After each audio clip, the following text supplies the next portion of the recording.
আসসালামু আলাইকুম।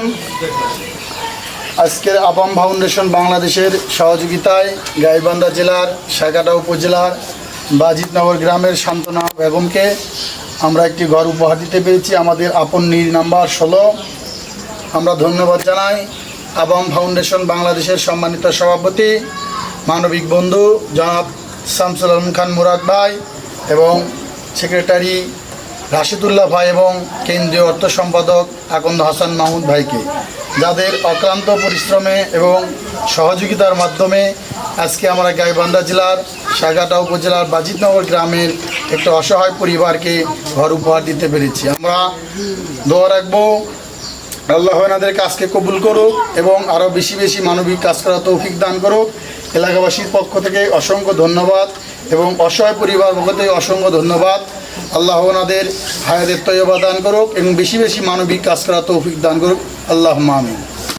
আসসালামু আলাইকুম। আমার নাম সান্ত্বনা খাতুন। আমরা আগে সাবরাতে ছিলাম, ঝড়ি বৃষ্টি সব কিছু পড়ছে, কষ্টই দিন গেছে, বাচ্চা নিয়ে থাকতে পারিনি।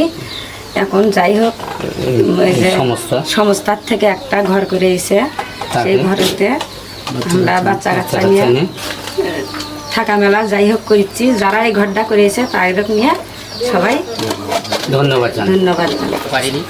এই মহিলা চারটা বাচ্চা নিয়ে কষ্ট করে, তার স্বামী কর্ম করতে পারে না, খুব অতি কষ্ট তারা দিন পর যায়। আমি এসে দেখছি তারা বৃষ্টির পানিতে ভিজে থাকছে, দোকান টিন হাতে লাগিয়ে থাকছে, এত কষ্ট। এই কষ্ট দেখে আমরা চোখের পানি ফেলেছি।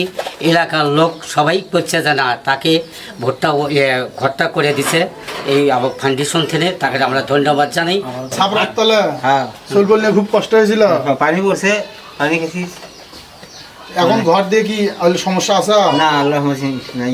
তা আবাম ফাউন্ডেশনের জন্য দোয়া করেন। আচ্ছা, ইনশাআল্লাহ। যারা এই ঘরটা করে দিল তাদের জন্য মন খুলে দোয়া করেন, নামাজ পড়ে না, ইনশাআল্লাহ। তাদের কি খুব খুশি? খুব খুশি। দোয়া করে দেন। আচ্ছা, ইনশাআল্লাহ।